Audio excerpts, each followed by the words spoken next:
My name is Era, and I'm the host of the Tamil Creator Podcast. I chat with creators from all over the world to share their stories and discuss hot topics in a way that I hope inspires, educates, and entertains you. Hello, everyone, and welcome to another episode of the Tamil Creator. I'm your host, Era, and today I have a special guest, Peter Duresami, and he is the CEO of Scott Mission, the Scott Mission, and he's been with the organization for just over 14 years. Scott Mission, for those of you that don't know, started in 1941 and is a Christian ministry of mercy and love, aiming to meet the needs of people with love and compassion and seek to bring spiritual, physical, and emotional wholeness to their lives. So, Peter, welcome to the podcast. Thanks for jumping on. Thank you so much. Thank you for having me. Awesome. Well, I mean, Peter, as I know we were just kind of chatting just before this, as kind of obviously I'm like a relatively new parent. You have a bit more experience there. But for me, I'm always very curious about beginnings, as you know, like right now I'm trying to figure out, or like my wife and I are trying to figure out what to put them in, what kind of things to expose them in, what qualities, we'd love for them to have exposure to or develop. So I guess for you, like what was your childhood and like formative teenage years like? Yeah, I grew up in India years ago. I've been in the mission for 34 years, not 14 years, just to correct that. But I've been a CEO for the last 14 years. My So you're apologies. right about being a CEO and the 14 years. Yeah, I grew up in India and amazing parents, amazing. It was a large family, eight of us, say eight siblings, and I was the last. So I was spoiled, and I enjoyed being spoiled. Had a loving family, and but my dad was a police commissioner, and but he had eight children, and his father died when he was young, and he had four sisters to take care of. So we didn't have much as we grew up, and I poverty is something which was always very real in my own personal life, and having grown in India, I saw a level of poverty which just moved my heart. And so it's something that's been deep rooted in my heart. To do something about bring justice to the poor is something that's deep inside of me. And in my formative years, I had a great family. I grew up in a Christian home, yet I didn't know Christ. I heard about Christ. I didn't know him personally. And just getting into university, and those years, I struggled with my faith and I was questioning whether this God is real. Had my own struggles.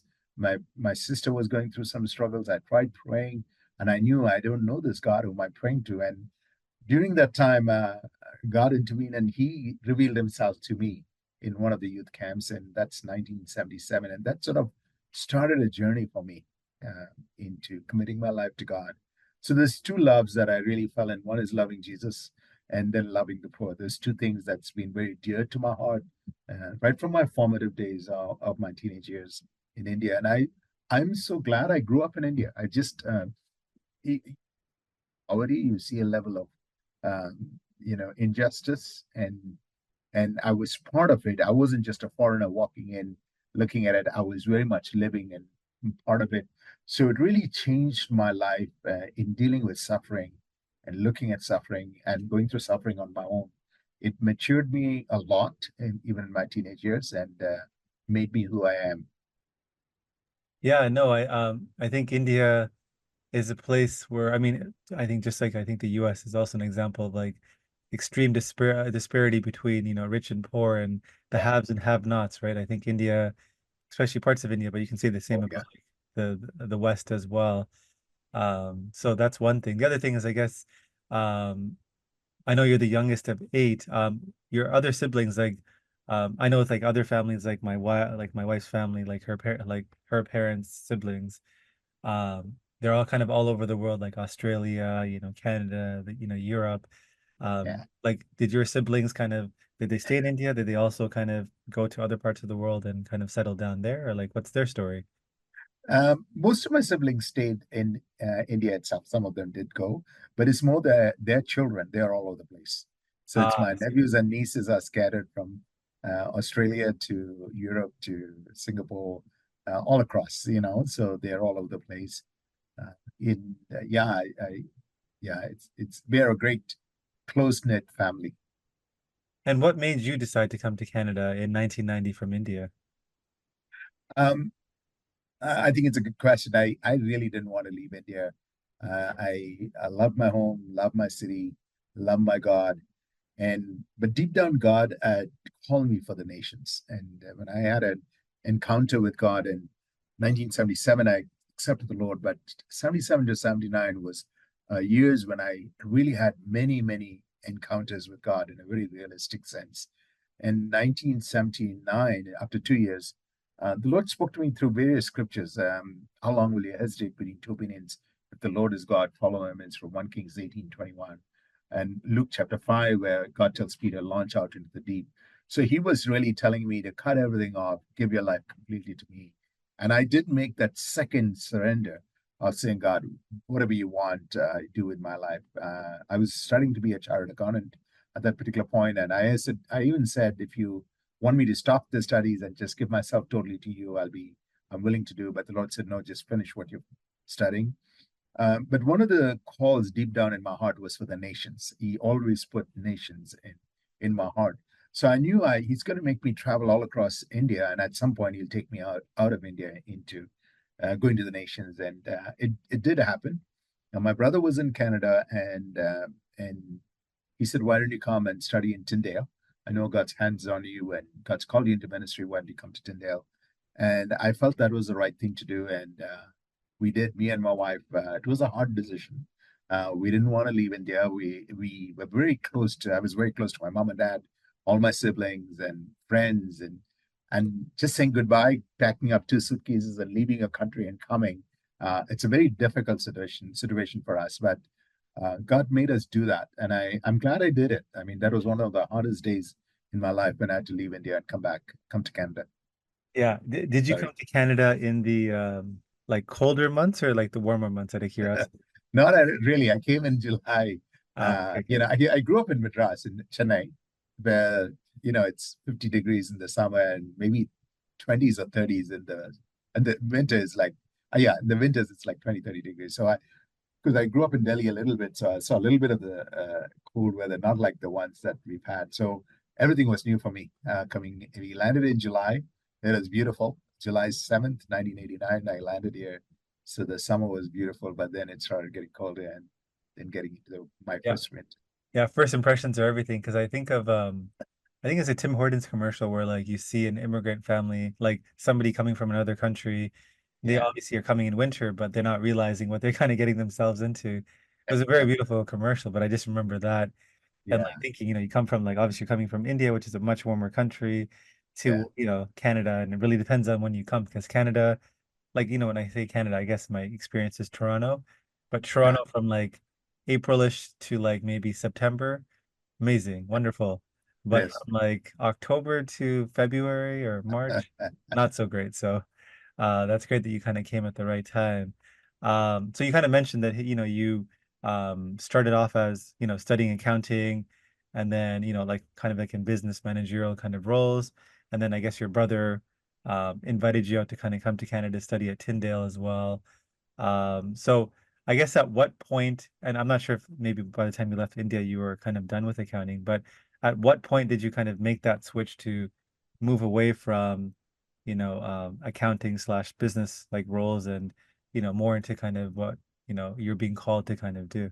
I think that happened in India for me. I was working as a director of two companies in India.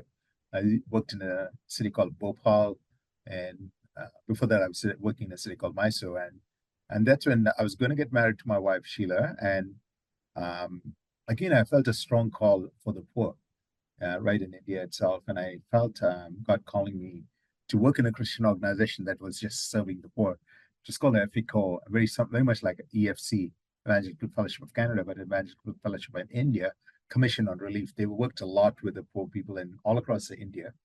So I felt a strong call to leave my secular organization, move into a nonprofit Christian organization. It is a big switch again. Once you leave the secular world and getting all the experience, and I was moving ahead as a director. I started as director of the two companies in North India, and but I and again I This episode is sponsored by nobody. That's right, nobody. So if you could be kind enough to hit that subscribe button, That would mean a lot to me. God had to teach me that I am your supplier. I am your provider. Especially finance was a stronghold in my life. I grew up in a poor situation, so you always wanted to earn enough and buy a house and be secure. And God said, "No, I'm going to be your security." So He had to break the mammon of money over my life personally. And I joined a Christian organization which was going to pay me the lower than the lowest person in my whole organization. I was moving to Delhi, the capital city, and God moved mightily in that 2.5 years or so I was there. But by the middle of the month, Sheila and myself, I just got married. So we didn't have much money at all, but God just did miracles after miracles to prove to me that I can be your provider. You don't need anybody.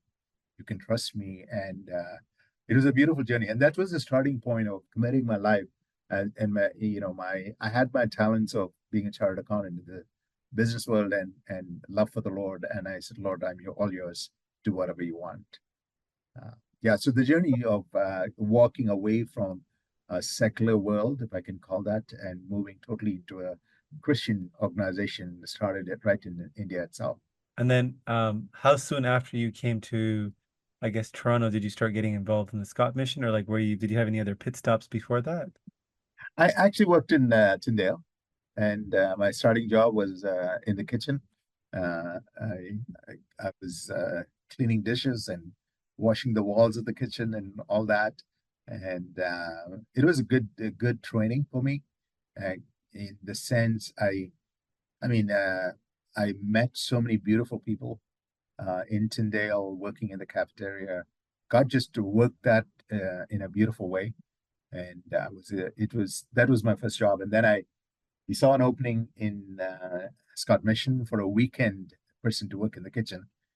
So that's how I started my journey of coming into the Scott Mission way down in 1990. I've read stories in the secular world of, like literally mail clerk or, someone that started off in the kitchen to CEO. So you're literally somebody that started off in the kitchen and moved all the way up to the CEO position. I know it's not as important to you, but it's just interesting to kind of hear that. And as you kind of talked about working in the kitchen, it's totally unrelated, but like I guess around the time I guess you arrived here as well, and I think it's continued. Um, like in the US, I think it's more Hispanic folks, but in Canada, it's, in the kitchens of like any restaurant in any food service place in Toronto, there's always Tamil people. I know. I've been to like different places and when you give a compliment to the chef, they come out. It's always somebody that speaks our language and like, I don't know, I think it's a beautiful thing. And now obviously they're moving the front of the house, but that's a totally different conversation. So Yeah. yeah, you started off, like you said, in this weekend role at the Scott Mission. And Yeah. then like how did, maybe talk about how things kind of progressed because obviously, love to kind of hear just how things progress from that to, obviously leading this organization that perfectly marries, the two loves of your life. So yeah. Yeah. I think right from the word go, for me, whether it's a kitchen or whether it's a CEO, it doesn't matter. It's the same. You're serving the same God and you're serving the same purpose. So, and I think God really orchestrated the way for me. Uh, I worked in the kitchen, then I moved into the front line. Used to call it men's ministry, and I was there in the front line for quite a period of time, maybe a few years. I was there, and that really helped me. I was new to Canada. I joined a church called South Rudale Community Church in downtown, and my role as in the men's ministry really helped me open my eyes to see the level of poverty in the front line. I needed to understand Canadian culture, the Canadian people, and coming new as an immigrant, it really helped me. I had a boss named Elaine Markovic. She's a daughter of the founder, and she was very kind to me. She really taught me. I was able to understand the culture of this place, and so I think every step of the way was orchestrated by God. And I don't think positions matter. Being available to God and doing what God wants you to do, whatever your position, it's what's needed. Being in the will of the Lord is key. So I don't see this as a greater position than working in the kitchen. It's just God allowed me, His grace allowed me to be in every role that I was in. No, and every part of the body has a purpose, right? So you True. just happen to be the CEO, but it is I mean, not to say it's the most important position, but it has a lot of pressure associated with it and, Yeah. responsibility. So obviously, he saw you fit to do the role. So what kind of, like you said, you talked about this journey kind of starting kind of at different positions and kind of evolving and, those positions kind of, given to you at the right time, it seems as well, kind of because it's given you enough context in terms of who you'll be helping because you directly dealt with them Yeah. for so long. Um, what kind of impact have you seen the Scott mission be able to make during, I guess, your time there? I'm not sure if like the lens or like I guess what you see is different based on the different roles that you've had, but I'd just love to hear about that as well. Yeah, I think I was in the front line in men's ministry for about, I would say, let me see, maybe at least 3 years of my life I was there, which was wonderful for me. It was a learning curve for me. I was learning different things the mission was doing. And then there was a need in the financial department. And knowing my skill set, I joined as a take care of the payroll. And then I became a director of finance and helped in the financial breakthrough in different things. Had to do a complete new reorg of the uh, financial system, uh, the coding and every aspect of the financial system had to reorganize. And then they made me the director of ministries. So I was in charge of all the ministries. Enjoyed that role. I guess part of my gifting was being pastoral. So I love the people, both the staff and the clients, and I was able to minister a lot to the clients. Um, I acted as an acting CEO when CEO left and new CEO came in. I acted as a CEO for different seasons when the new CEO was coming in, and ultimately the last 14 years is when I've been the CEO, and I would say I've seen the mission from where it was to where it is now. Era that it's just been amazing. It has grown. It's impacting the city in such a powerful way. It has grown in its sphere of influence, if I can use that phrase, with the people who are so poor and need the help. Um, if through the journey in the last, I would say in the last 75, 80 years, we've been the best in the basic needs. Like we serve hot meals, we serve groceries, we run a camp, we have Christmas hampers, we give backpacks, and anybody in basic needs and they need an immediate answer, we were there always for them.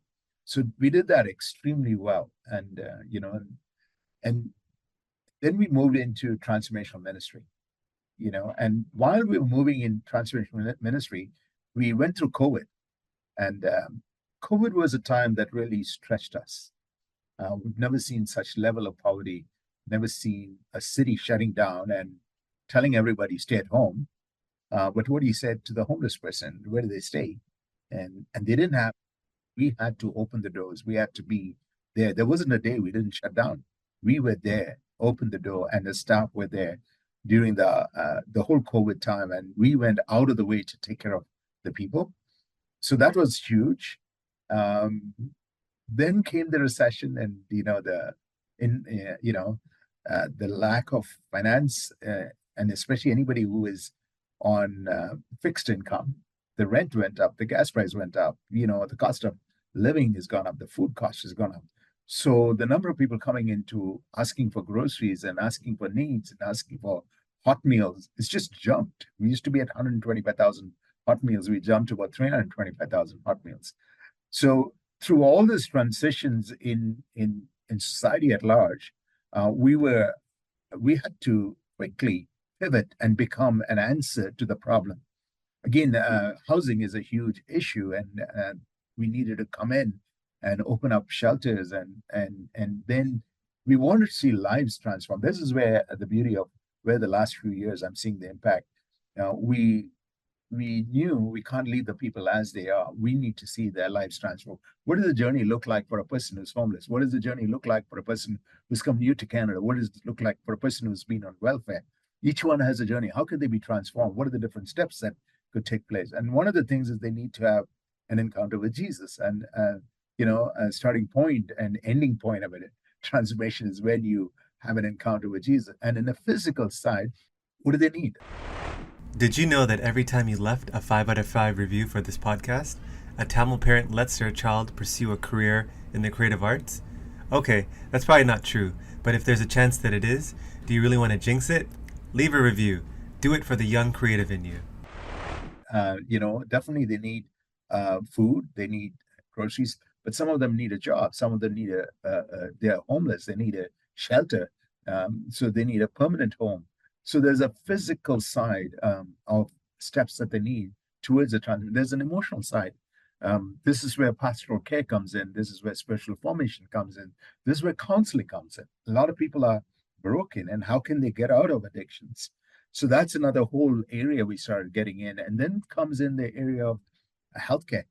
We the whole aspect of healthcare and having a nurse available for them, and getting doctors in, and creating that healthcare available for the people who are so much in need is phenomenal.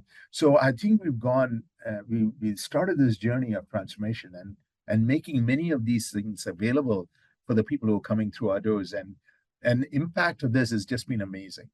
So I really feel God has taken us and blessed us, and the need in the city is increasing so much, um, and I believe we've become an answer to many of those needs. Are we coming to be an answer in every way? No, we have much more to do. We want to see poverty at retreat, really, and flourishing for all. That's our vision. Not just them surviving, but how can they flourish? How can they be a board member of Scott Mission? How can they become that level of empowerment can happen to the people who come to us? So our vision is great, and I believe it's a God-given vision. And I know I could keep talking for hours on the beauty of the mission. And in all this, we are a faith mission. We trust God. Um, if you come in, I wish you can come in, and you're staying close to us. You should come to our Western property and our new hub that we have, and it's just phenomenal how God provides the food, every single thing that we have. Actually, we are people of prayer. We are people who trust God. We are people who celebrate Jesus. We are people who honor Jesus, and I believe as we do that, God is responding and blessing us and providing what we need. How is the Scott mission? Because you said you kind of, especially during COVID and just kind of the growth of just what people need that are experiencing poverty. How is the Scott mission be able to kind of sustain itself or like continue to grow and meet those needs? As I said, it's faith mission. I want to give honor to God. It is the Lord who's our supplier, who blesses us. But the Lord uses people, and I believe the people in the city of Toronto have been very gracious to us. They've been generous and gracious. During COVID time, our expenses just jumped up. We had to get, portable parties. We had to do so many different, we had to get a nurse. Remember those days? We had to have a thermometer. We need to take temperatures. We needed so many different health and safety regulations we had to put in place. We had to separate staff. I had to, because one set of staff, if one of them become affected with COVID, then the whole person has to be, I don't want to shut down the whole ministry, and I can shut one group, but I can have another group that comes in. So we had to separate staff, and we are a 24/7 operation that constantly there for the people who are so much in need. So we had to do we had to pivot and change many things. I mean, we needed to know what is essentials. We needed to serve the hot meals. There were about, say, 500 people waiting for the hot meals on every day. So we needed to make sure that hot meals is served. We needed to make sure that people who need groceries. And I was very surprised. I thought people will not come for groceries, but people were saying they don't have any food at home, and they're coming in for groceries. So, and the groceries had to be served. So we had to figure out what are the essential things, and we had to pivot quickly and take care of all those needs. So COVID was a very stretching time for us, and I really believe the mission really stepped up. And I do want to say, to answer your question, as the needs increased, God has been good to us, and the people in the city of Toronto have uh, have provided.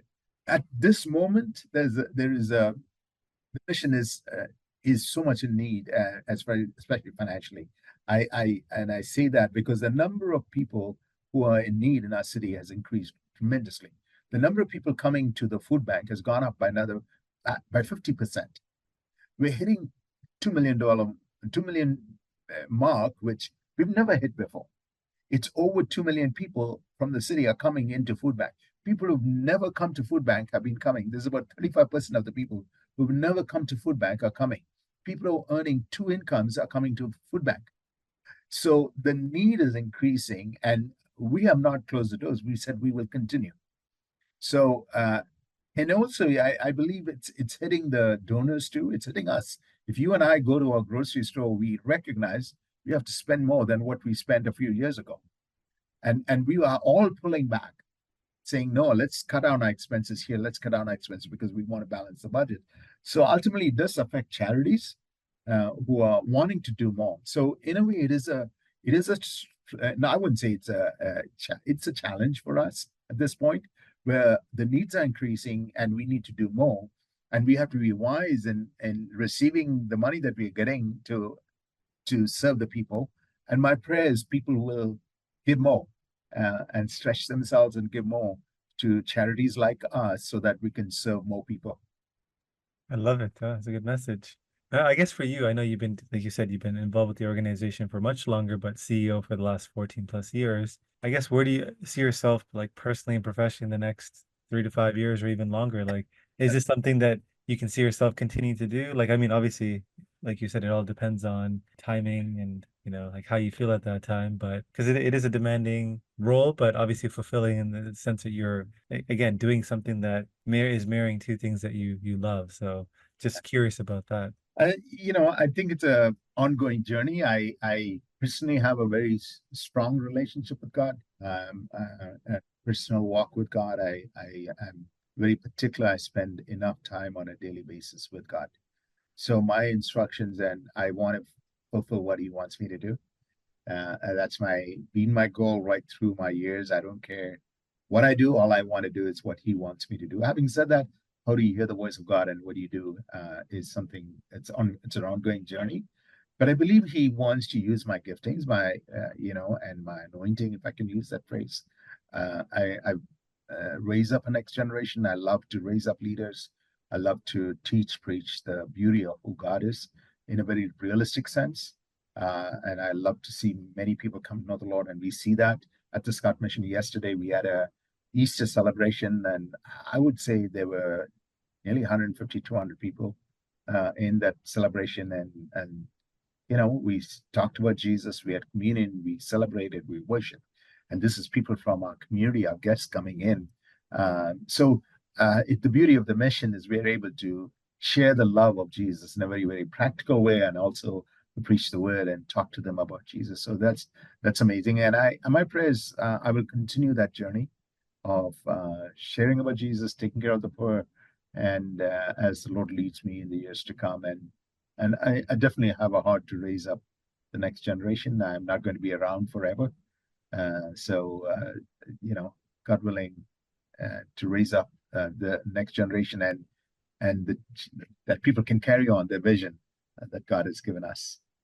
And what role has your family played in kind of supporting you or just kind of, also like this, I guess, influencing you or just, yeah, supporting you, as you've kind of progressed or, you know, um, I guess progressive might be the right word, but in your career.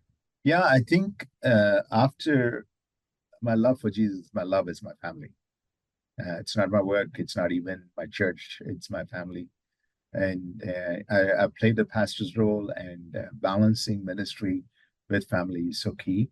My family has played a big role. My wife has played a big role, and she's also a gifted preacher, teacher. She loves the Lord, and that's what drew us together. And married for, wow, it's going to be 36 years or so.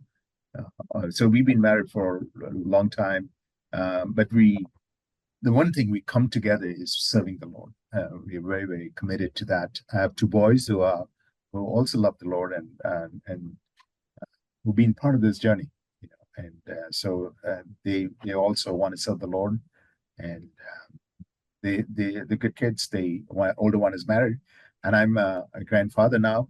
So I just love being a grandfather and my wife being a grandmother. So we see them nearly every day. We see my grandson nearly every day. So that's been another aspect in my journey. And so I think my family's played a big role. My wife has played a big role.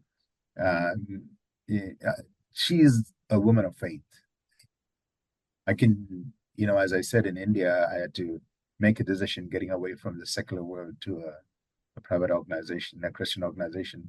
My salary dropped dramatically, and and I was getting married. And she said, Peter, as long as you're doing what God's called you to do, I'm behind you. You just go ahead. And she's a woman of faith. We don't live to please ourselves. We want to please God. So it's a huge step in my journey, my family.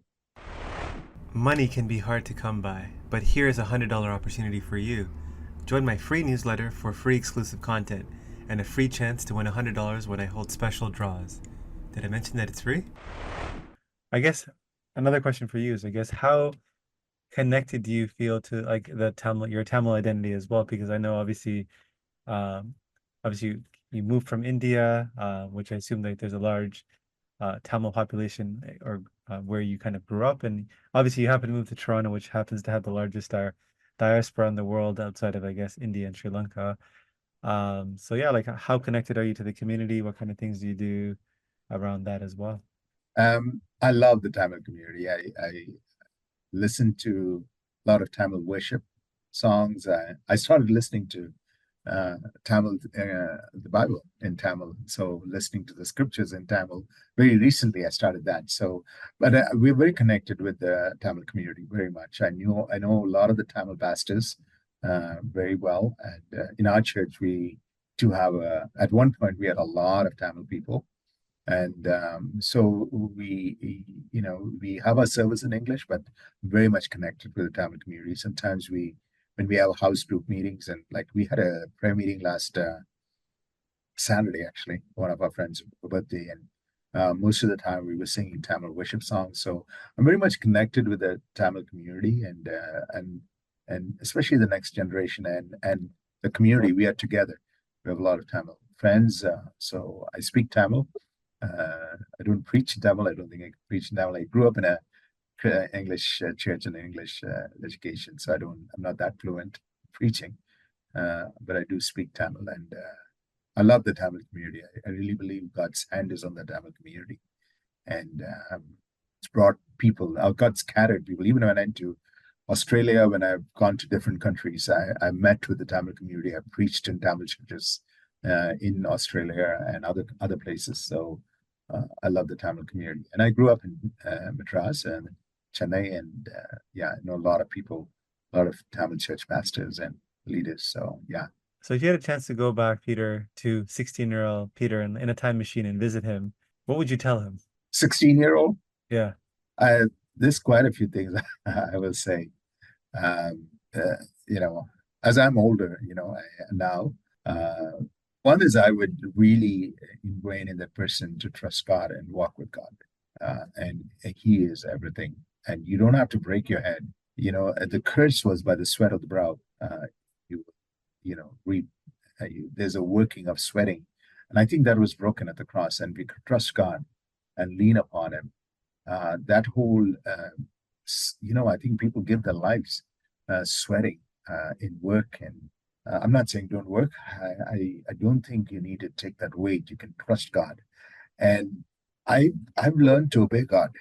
Um, some of the decisions I spoke about, leaving the secular world and getting into the Christian world, leaving my own city, my country, my family, difficult decisions, and many other decisions. It's worth trusting God. And many times when God tells you to do something, it's not going to make sense, and you will fight it. And but if you can take that step of trusting God and making those hard decisions, He knows the end from the beginning, and He has a way of blessing you much more than what you can bless yourself or the world can bless you.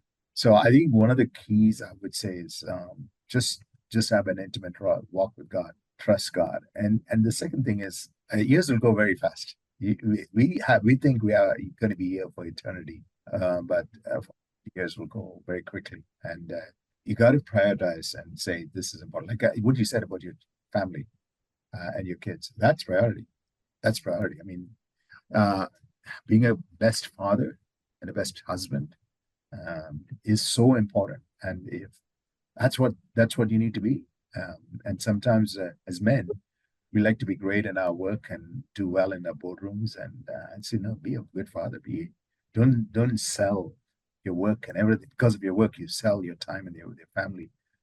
Give your family everything. So be the best father. Be the best husband, and your kids need to look at you and adore you and want to be like you, and they will be like you. And if you're messed up, it's going to affect them. So I would say, be the best father, and be the best wife, husband. So I don't know, it's simple things. And yeah. Okay, well, that's kind of a good way to segue into the final part of the podcast. It's a fun game I like to call Creator Confessions. Basically, I'll say a bunch of quick statements and you'll tell me the first thing that kind of pops to mind. Ready, Hmm. Peter? I hope so. Favorite Tamil food? I like biryani. Something that scares you. Maybe a scary movie. I don't like scary movies. Insecurity that you have. I don't want to lose God, Favorite TV show you're watching. but he loves Raymond. A place you're itching to travel to. A place. You're itching to travel to. I'm actually looking at going back to India and visiting. Um, Favorite childhood memory. I remember my sixth birthday. My mom and dad had celebrated. They didn't have much, but they did everything that they could to celebrate my birthday. I still remember that. Something you like to do for fun outside of work. Like playing cricket. Favorite movie of all time. It could be Tamil, English, or both. Uh, I don't know, you might be surprised. I like Die Hard. Oh, good movie, yeah. A decision you've been putting off for a while. I don't know, nothing comes to my mind. Uh, That means you've done everything you haven't pushed anything back, and that's good. What's a purchase you made that you've kind of splurged on recently in the last few years that you have no regret about? I, I invested in a house, which it's an investment house. So I don't know whether it's a splurge, but it's an investment, and I have no regrets. A pet peeve of yours. I wish my kids will listen to me more. If you knew that you were going to die tomorrow, a regret that you would have. I'm hoping I won't have this regret, and that I prayed enough. A book you've read or a podcast you've listened to that's had an impact on you. There's different books I've read. I think John Bevere on uh, Bait of Satan and Not to Get Offended. It's a good book. And what's a belief, behavior, or habit that's improved your life? A consistent prayer life and consistent devotions. And finally, what's a piece of advice you'd give to your fellow aspiring Tamil creators out there? I would say dream big, think big. The God we worship is greater than all that he can do great things. And as you walk with God, one of the things I know in my own personal life, I'm continuing to dream, and the dreams come true. Dreams do come true, and it, people without a vision, they perish. And I really feel, and uh, and I look at the Tamil community, man, they've come through a war. They've come through, especially people from Sri Lanka, and I know many of my friends who've lost their mom, brother, sister. They've seen the bombings, and they've seen injustice, and they've come to Canada. And that's not the only reason, but I think God is. I really believe. I love the Tamil community. I feel the hand of the Lord is in the Tamil community. They dream they can be such a great blessing to Canada and to the nations. And God's called them. Don't limit. Dream big. God has a great plan for us as a community. Perfect. Well, that's a good way to end off the podcast, Peter. Thank you for jumping on. If somebody's listening today and they were inspired, touched, or they felt something and they want to connect with you, what's the best way for someone to reach out and connect with you? They could email me, and you can. Yeah, you have my email. Yes. And you can. Yeah, I'll be glad to connect with them. Perfect. Well, thanks again, Peter. And for those of you listening, as always, appreciate you reaching out with feedback and suggestions. Look forward to the next episode. Thank you so much. Thank you. You've been a great host. Thank Thank you, you. Peter. Appreciate that.